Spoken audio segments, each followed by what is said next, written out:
Alright, welcome back. Today we're breaking down another episode of Black Mirror. This time it's Metalhead. Now we learned a lot more about this episode when Demon 79 and Loch Henry came out, which I just covered. We know Michael Smart is responsible for these robot death dogs. He introduced them in London in the late 90s after forming his own right-wing party called the Britannia Party, which is where the White Bear logo originated from, and then became Prime Minister, and raises way more questions as to why Ian Rennick would have it tattooed on him. The dogs were first unveiled as part of the Metropolitan Police, but Smart's fascist tendencies caused public uproar, which turned into wars in the streets, and when the dogs were sent in with the military to try and take control of the situation, they gained autonomy, turning on humans altogether and taking over, killing every living thing in their way. Now let's dive into it. Metalhead begins in a desolate black and white wasteland, and that's exactly why director David Slade chose to shoot this episode in black and white. He wanted to highlight the feeling of hopelessness and lack of life, and they didn't do it in post-production either. They shot it on monochrome cameras that only shoot in black and white. So once they started shooting, there was no going back. All the shots are so clean and crisp, it's probably one of the best shot Black Mirror episodes. At least for me. I'm a sucker for black and white when it's well done. And this is where we meet Bella, Anthony, and Clark as they drive a dirty old car along a one-lane road. Bella tosses Anthony a bag of candy, which looks very similar to the candy Shazia ate in the episode Crocodile. And that's not the only thing they have in common, but more on that later in the video. She asks Anthony to open one for her. He says she's the only one who likes these things. Well, the only things left. They pass an abandoned car on the road that looks like it had been set on fire, and there's a dead robot dog on the ground behind it. Everyone sees it, but nobody mentions it. Then they pass an old pig farm that's now completely empty. Anthony says it used to be full, but the dogs took care of them, letting us know early on that these dogs don't just hunt humans. They'll also kill any animal they encounter. Clark says he doesn't think he could hack at being a pig. All that walking around with your nose the same height as your asshole. It's undignified. But Bella corrects him. They have snouts, not noses. You got to appreciate someone still correcting grammar after the world's basically ended. But Clark continues, asking what kind of society spends all day looking up everyone else's asshole. And Bella says, An equal one? a possible nod to George Orwell's book Animal Farm, where the animals take over a farm, get rid of the humans, and start a new government led by pigs. They create a new set of rules to follow called the 7 Commandments, with number 7 being, you guessed it, all animals are equal. They pass a sign that used to say toilet and arrive at what appears to be an empty warehouse with a van parked outside. I was kind of expecting the van to say TCKR or something on the side of it, but these letters don't mean anything. Bella stops the car and Clark asks if they're gonna do it. He says he can give it a shot, and Anthony says it'll take him 5 minutes max. This is mental, this is. Clark doesn't think this is a good idea, and we learn the real reason behind this mission they're on. Well, most of it. They're on the hunt for something that's gonna help make a dying kid's last days easier. What that could be? We'll find out. And it seems like a worthy cause on the surface, but once you know the risk and what they're facing, I'm not so sure it's a good idea. But then again, that's the beauty of this episode. We don't really know how dire things are or could be. We just get a 41-minute sample size. I mean, maybe things are so bad and hopeless that a little bit of happiness in a child's final days is worth the risk they're taking. It's easy for us to judge from our couch, but we really don't know. It's clearly worth the risk for Bella, and she promised her sister she'd help. We all promised her. Plus there should be batteries and other supplies in there they can use. Anthony's the first one out of the car, and he throws a rock at the van, checking for any nearby dogs. It seems clear, so Bella and Clark get out, making sure to leave the keys in the ignition. I wonder how many people had to die before they made that a rule. Anthony tells Clark that if he hears anything, he needs to take off, but this shouldn't take longer than 5 minutes. Bella and Anthony head to the warehouse, and Clark looks for a way into the van. Anthony asks her if she's sure that what they're looking for is even gonna be in there. Of course I'm not sure. Cool. We love that level of confidence. And the two of them enter by ducking under a cracked roll-up door. Clark breaks the van's window and opens the door. He pulls out an electronic device he plugs into the ignition and gets the van's computer to turn on. And if we pause it here, we get some fun Easter eggs. The firmware Clark is uploading is labeled BM04 Callister 60s, BM04 Mia Nolan Architecture, referring to those other 2 episodes that came out the same season as Metalhead, USS Callister and Crocodile, whose main character is architect Mia Nolan. He pulls out a notepad and begins trying different codes to get into the system. Inside the warehouse, Bella and Anthony pull out flashlights and begin scanning for boxes and for dogs. It appears to be clear, so they start looking for the box labeled 95-DY42. That's when Bella spots one up on the top shelves and whispers to get Anthony's attention. They quietly roll a nearby stepladder over, and Anthony climbs up to the box. He carefully pulls it down, only to find a sleeping dog behind it. Before he or the dog can react, a ball pops out of the dog's back and explodes, firing shrapnel into his face, with a piece even hitting Bella's thigh. Anthony falls off the ladder and the box falls with him to the ground. Bella turns around as the dog wakes up and jumps down onto the ladder. Now Anthony knows every piece of shrapnel he just got hit with is a GPS tracker, so he's screwed. He tells Bella to run as he steps in front of the dog and hits it with a pipe, but the dog's not fazed. He lifts one of his metal paws like he's going in for a handshake, but shoots Anthony in the chest and head. Quick note here, a lot of people seem to think that the dogs were guarding this warehouse. But lucky for us, Charlie Brooker clarified that the dogs aren't there to guard the warehouse, they're just everywhere. And that one happened to be behind that box. A very unlucky coincidence. These dogs were also designed to look like the Boston Dynamics dogs, such as Spot and Big Dog. They wanted the design to be simple, just a pragmatic killing machine, saying that idea is very scary to the reptile part of our brain, because these things are the first real big threat to human civilization. Bella sprints out of the warehouse, yells at Clark to go, and he finally enters the right code as the dog comes sprinting out in a terrifying shot. Bella drives off as Clark starts the van, and we get one more set of fun Easter eggs on the screen. It references every episode from seasons 1 and 2, before calling me out directly in a personal attack with, "Why did you bother pausing this, you freak?" And honestly, I don't know. I don't know why I do this. Probably because they like to hide messages in there. Otherwise, I wouldn't be pausing and looking. Just like how you know to stay after the credits at a Marvel movie. I don't do this with everything I watch. So it's kind of like a chicken and the egg scenario. I look because I know they'll do it, and they do it because they know we're gonna look. Clark starts the van and follows Bella, the dog sprinting behind them. But they aren't getting away. The dog's actually gaining on them. It catches up to the van and jumps through the back window, landing inside. And this shot was actually the most complicated CGI shot of the entire episode. If you didn't know, all the dogs in this episode are 100% CGI. And they pulled this shot off by actually breaking the van's window in the real shot and then adding in the dog and the additional broken glass in post-production. They saw that video of the Boston Dynamics dog slipping on the banana peels and loved the idea of the dog falling over and looking helpless before popping right back up and found it absolutely terrifying. The dog's laying helplessly on its side, remaining still for a moment before slowly pulling its leg in and kicking them out hard enough to shift its weight and stand back up. That is so scary, and the sound design just adds to it. When the leg slowly pulls in, it sounds just like a roller coaster as it slowly cranks up before a big drop. Except here, the big drop is the dog kicking its leg out to stand back up and come kill you. Speaking of which, the sound design in this episode was so well done. It's very simple and deliberate. The sounds of the dogs and their LiDAR tracking system almost gives us immediate anxiety, like we're the ones being hunted.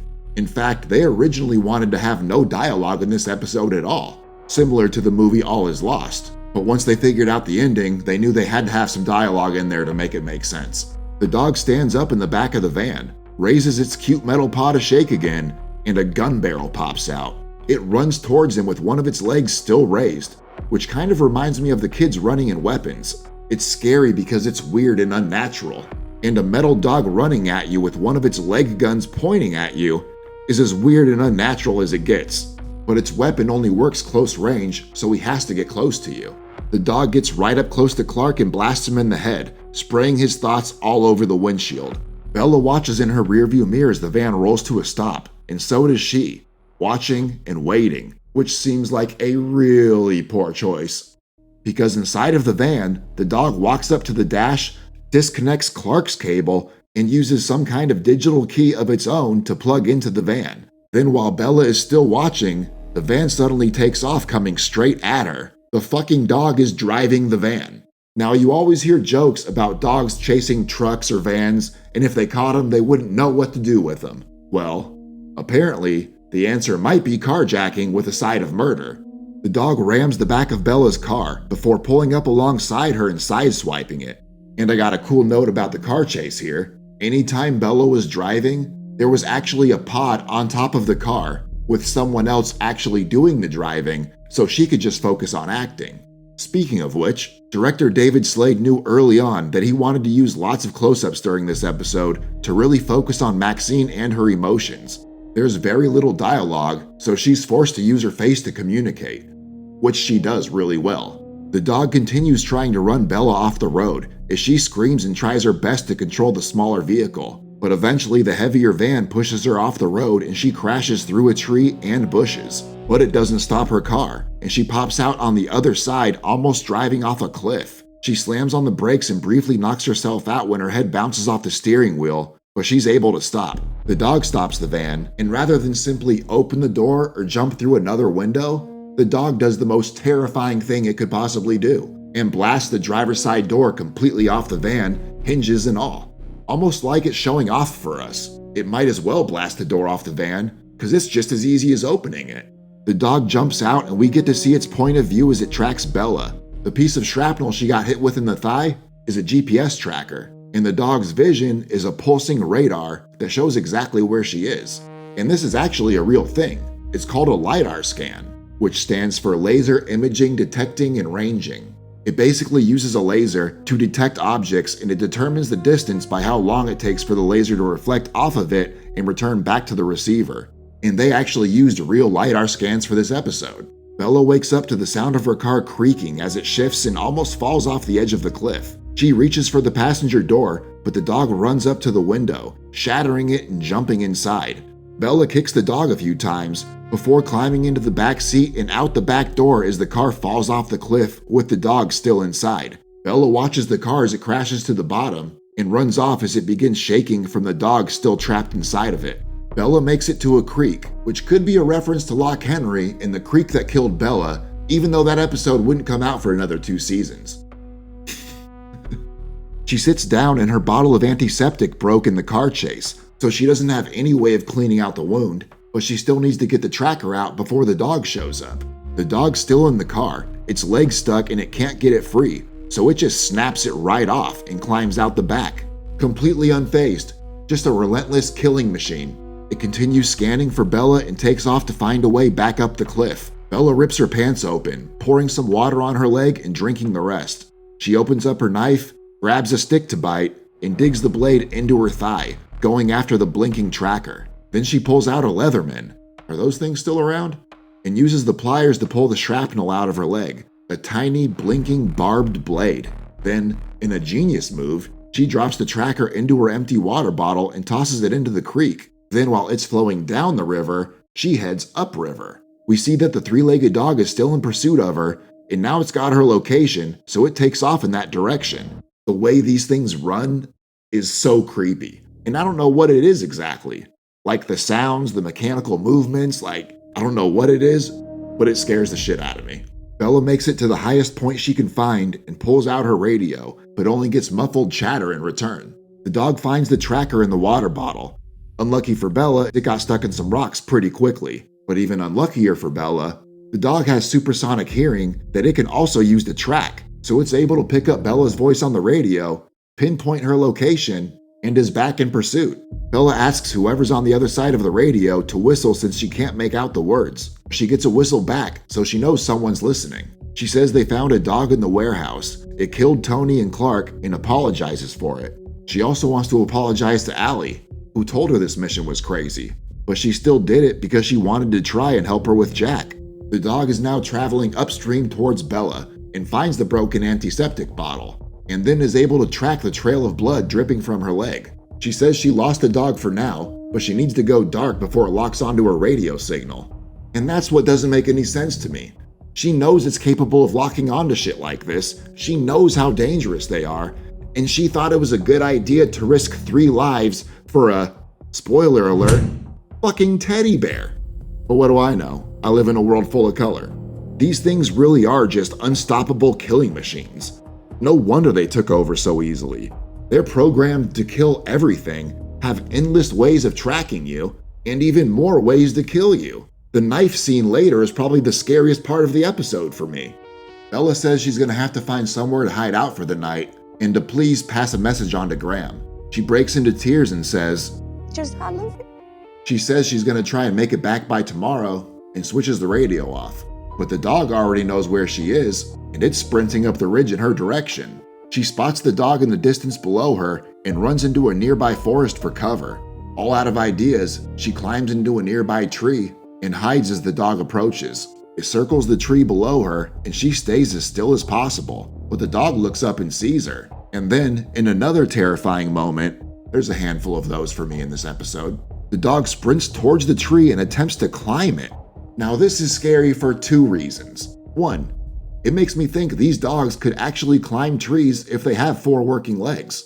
And two, if it can't climb trees, that just means when it's locked onto a target, it's willing to try literally anything to try and get to it. It's programmed to kill and will do everything it can to try and kill. Even if it lost all 4 legs, it would still roll after you. These things are built like little 4-legged Cybertrucks. They're durable as fuck. So there's not much they have to worry about when it comes to taking damage. And I say that as a figure of speech, of course, because these death puppies aren't worried about shit. Anyways, I digress. The dog pops back up and tries to climb the tree again, but can't do it. And it can't shoot her down because its pistol paw's the one that broke off in the car. Can't do it. Bella realizes she's safe for the moment and taunts the dog saying, "Your arm's fucked so you can't climb the tree." But again, the dog's unfazed. It knows it can't do anything at the moment, so it powers down, waiting for her. And I love how they fold up into a loaf of bread like cats do. Nighttime rolls around and Bella falls asleep in the tree, but wakes up when she almost falls out. A stick hits the dog and wakes it up as she's hanging from a branch. She pulls herself back up, but Bella notices something as the dog loafs up. She sees the 4 bars on its face drop down to 3 before shutting off. She pulls a piece of candy out of her pocket, throws it at the dog, and it wakes back up. Welcome back. The dog looks at her for a moment, registers that she's still unreachable, and powers back down. And at that same moment, Bella begins counting down from 1,000. When she gets to 0, she tosses down another piece of candy, waking the dog up momentarily before going back to sleep as Bella begins counting down again. And she does this all night long, throwing a piece of candy roughly every 16 minutes and 40 seconds, waking up the dog over and over again, running its battery down because it's solar powered and it can't recharge at nighttime. By the time the sun starts to come up, she hits it again, and this time the dog doesn't wake up. She was able to kill its battery because she subscribed to my channel. You know I had to switch it up eventually. Bella climbs down and runs off as fast as she can while the stupid robot dog lays motionless below the tree. And cool note about this scene, there was originally a whole other side plot that was going to run concurrently with the chase going on. They were going to show an American drone operator controlling the dog, and then when Bella climbed into the tree, he would put the dog in automatic wait mode and walk away, revealing that he was at home. Then while he was away, one of his kids runs into the room, begins playing with it, and that's how Bella escapes. Just some random 5-year-old kid controlling a robot death machine. But in the end, they decided to cut the entire side plot because they felt it took away from the intensity of the chase. Plus, the idea of the dogs having autonomy instead of somebody controlling them is way scarier. Bella reaches a huge wall with a gate controlled by a keypad. She looks around before climbing up and over it. Meanwhile, the dog's charging up, and it appears after being completely drained, it has to be fully charged before it can wake back up. Bella makes it over the fence, but her leg is killing her. She spots a Land Rover in the driveway and checks the doors, but it's locked. And judging by the height of the weeds they keep shooting through, there hasn't been any life here for a long time. She runs around to the front door, which is locked, but she looks through the mail slot and spots a set of keys on the table nearby. She pulls out her trusty reach-in stick, which looks a lot like a car antenna with a little hook on the end, and extends it through the slot. She reaches the keys, but drops them onto the floor. The dog wakes up, fully charged, and follows Bella's trail of blood from the tree. And this thing is flying compared to how fast she was going, so it will not be long before it catches up to her. Although there is that giant fence between them, so we'll see how the dog handles that. Bella reaches the keys on the floor, but now that we get a good look at them, there doesn't appear to be a key fob of any sort on there. She pulls the keys through the door, and sure enough, there's no car keys. However, now she has a key to get inside, so she unlocks the door and goes in. Hold up, pause it right there. We got a San Junipero postcard, and let's think about that for a second. It could be a postcard from the TCKR gift shop or something like that, but I would like to think that someone in San Junipero sent them that postcard. It implies you could communicate with the dead through the mail, which is a pretty cool concept. But Bella can't find car keys anywhere. She locks the front door, smart, and begins to look around. She digs through the kitchen, finding nothing but a couple shotgun shells, which she takes with her. But then she turns around and stops. She stares in awe at the living room. There's a piano, a guitar, and a small bar, but I think she's mesmerized by the piano because her eyes go from the left side of the room and stop where the piano would be. She must have been some kind of musician in the past, and seeing this piano reminded her of better times because I think this is the only time we see her smile in the entire episode. Unless she did in the beginning when they initially found the box. I don't remember. But even if she did, whatever. She still really likes this piano. But then the sharp pain in her leg snaps her out of her daydream and back to reality. She makes her way upstairs, pausing momentarily when she smells something, only to see what that smell is a few steps later. There's two old decayed bodies laying together in bed. How romantic. It's a classic musu, where the husband shot his wife before painting the walls with his own brains. They left the TV on, so I'm guessing they were watching the news, saw that the world was ending, and decided to go out on their own terms. Bella's trying to breathe, but she's inhaling the smell of these dead bodies and it's causing her to gag, almost throwing up, showing that even though she lives in a desolate wasteland and has probably seen some pretty bad stuff, she still hasn't seen or done enough bad things to make her numb to the violence and death around her. She hasn't lost her humanity yet.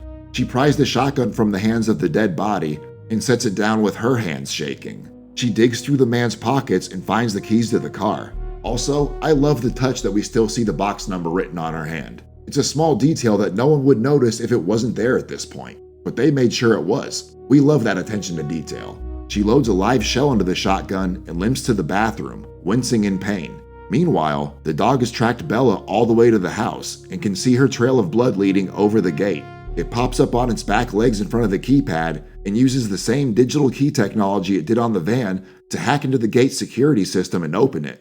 These things really are just unstoppable. And if they already knew the dogs were capable of doing this and like driving a car, there's nothing worth risking going out there for. Because if you get seen, you can't get away. Bella's in the bathroom washing her hands and begins looking through the medicine cabinet, trying to find anything she might be able to use to disinfect her leg, or at least maybe take the edge off. The dog gets to the front door, hacks into the security system, and again, lets itself in.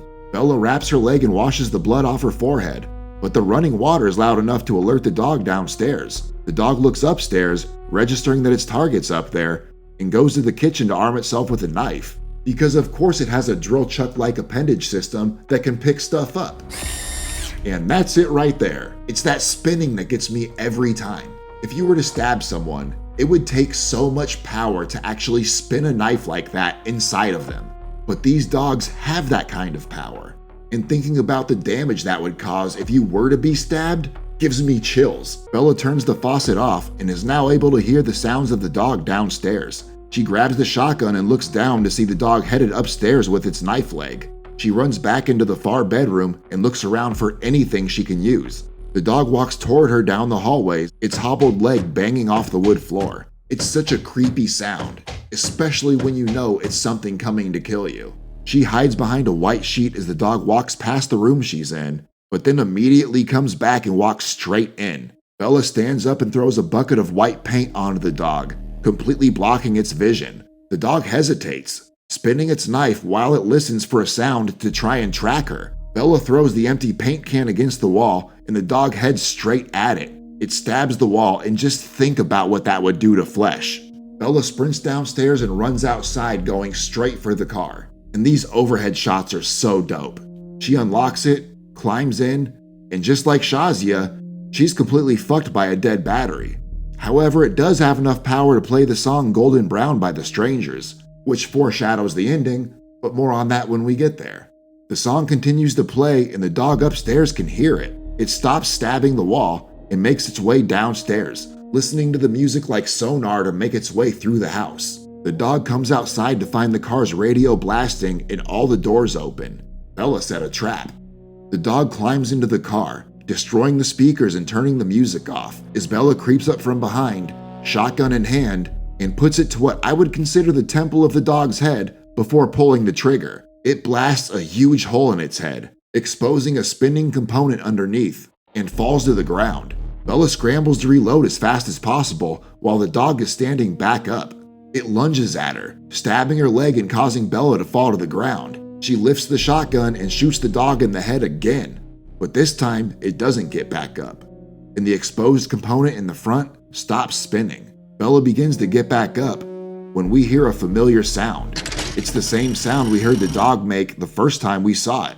A small slot on its back opens up and a ball fires into the air, exploding and filling Bella with countless shrapnel GPS trackers. She goes back inside to the bathroom and looks in the mirror at all the blinking holes in her face. She pulls out her knife, ready to remove each one, but then notices a flashing light in her jugular vein. Can't remove that one. She knows she's done. She puts the knife down and picks up the radio. She tries calling to the same people as before, but only gets crackling in response. Maybe you can hear me? She says if anyone's listening, she's not coming back, and give Jack a kiss for her. She's sorry she couldn't get the replacement like she promised. And I did try. She finishes by saying I love you to Graham and that she loved all of them. She sets the radio down, picks the knife back up, and cuts her own throat for not liking the video. I couldn't help myself. What do you want from me? We cut to that dope overhead view from outside and see several more dogs making their way towards the house. The dog's last tracker alerted all the other nearby dogs to come try and find her. We see 2 more dogs investigating the car that rolled off the cliff. We pass the van with the door blown off of it and eventually make our way all the way back to the warehouse from the beginning. We go inside to find 2 more dogs checking out Anthony's dead body, and then we get the epic reveal of what was in the box. What these 3 people were willing to risk their lives for. A teddy bear. Just a teddy bear. A dying kid's final wish to bring him just a little bit of happiness was a new teddy bear, and this world is so hopeless that it was worth 3 people risking their lives to try and get it. That's so dark. Now I'll tell you what I'm not gonna do. I'm not gonna point out that this teddy bear could be a potential reference to White Bear, because it isn't. The bear's not white. They were actually yellow, which explains the Golden Brown song. They just appear white in the episode because it's black and white. And there's also a small nod to this with the Golden Brown song. Yellow, golden brown, close enough. Also, the fact the item was a teddy bear was a complete afterthought. In the script, it was just listed as toys. They originally considered using something like a Game Boy, but director David Slade decided to go with a teddy bear instead, saying he wanted something you could touch and would provide comfort. He also wanted it to be the only soft and comforting element of the entire story. Which brings me to another interesting theory I saw online, that these teddy bears are similar to the monkey from Black Museum, meaning Bella, Anthony, and Clark were trying to rescue their trapped friends or relatives who had their cookie consciousnesses put into teddy bears. Cool concept, but not the case. Now I love this episode. I know people are kind of split on it, but it was never meant to be deep or leave you thinking. It was simply a relentless chase where a woman was being tracked down by a literal killing machine. Kinda like a cross between Mad Max Fury Road and the Terminator. I love the whole idea of it. And now that they've dropped so many Easter eggs telling us that Michael Smart is the one responsible for these murder mutts, I'm really hoping they expand more on this story in the future. And there you have it. That's my Metalhead breakdown. I hope you guys enjoyed it. Thank you for clicking on the video. If you made it this far and liked the video, please like the video. Subscribe if you want more content like this. I got a lot more videos coming up. I'll see you guys on the next one. Thanks for watching.